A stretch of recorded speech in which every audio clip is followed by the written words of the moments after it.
Bismillahirrahmanirrahim. Assalamualaikum warahmatullahi wabarakatuh. Saya akan melanjutkan materi dari teman-teman, yaitu tentang salinan BJOK bab 10 sampai 12. Di antara materi itu terdapat sanksi, peralihan, dan penutup. Kemudian di sini terdapat sanksi. Sanksi peraturan OJK ini dilakukan oleh unit syariah, dikenai sanksi administratif berupa peringatan tertulis, kemudian pembatasan kegiatan usaha unit syariah, sebagian untuk seluruh kegiatan, dan kemudian ada pencabutan izin. Kemudian sanksi administratif ini sebagaimana dimaksud pada ayat 1 atau ayat 2 dilakukan secara bertahap. Selain sanksi administratif, maksudnya OJK juga bisa menambahkan sanksi berupa larangan untuk memasarkan produk syariah atau produk asuransi syariah untuk lini usaha tertentu. Kemudian larangan menjadi pemegang saham. Kemudian pengendali, direksi, dan dewan komisaris atau setara dengan pemegang saham, pengendali, direksi, dan dewan komisaris syariah atau menduduki jabatan eksekutif di bawah direksi atau setara jabatan eksekutif di bawah direksi pada perusahaan perasuransian. Kemudian OJK juga dapat mengenakan sanksi pencabutan izin usaha tanpa didahului pengenaan sanksi administratif yang lain terhadap pelanggaran sesuai ketentuan pasal 8 ayat 3. Lalu setelah sanksi, OJK juga terdapat peralihan peraturan otoritas jasa keuangan.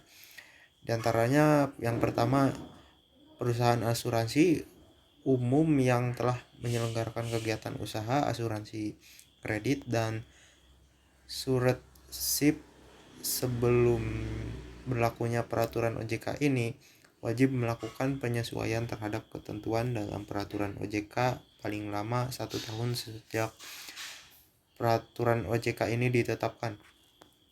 Lalu perusahaan asuransi syariah atau unit syariah pada perusahaan asuransi yang telah melakukan penutupan asuransi dalam rangka penyebaran risiko satu objek pertanggungan yang dilakukan kasus per kasus. Lalu dalam hal ini OJK juga mengenai prosedur dan tata cara pengenaan sanksi administratif yang belum diundangkan. Ketentuan ini berdasarkan tata cara pengenaan sanksi administratif maksudnya tunduk pada peraturan pemerintah nomor 73 tahun 1992, yaitu tentang penyelenggaraan usaha, sebagaimana telah beberapa kali diubah, terakhir dengan peraturan pemerintah nomor 81 tahun 2008 tentang perubahan ketiga atas peraturan pemerintah nomor 73 tahun 1992 tentang penyelenggaraan usaha perasuransian. Lalu terdapat beberapa peralihan dan penutup di antara PJOK, di antaranya peralihan perasuransian atau peralihan perusahaan asuransi syariah yang menempatkan data pada pusat atau lebih dikenal data center dan pusat pemulihan bencana di luar wilayah Indonesia pada saat peraturan OJK ini diundangkan, atau wajib menyesuaikan dengan peraturan OJK ini jangka waktu paling lambat tanggal 12 Oktober 2017.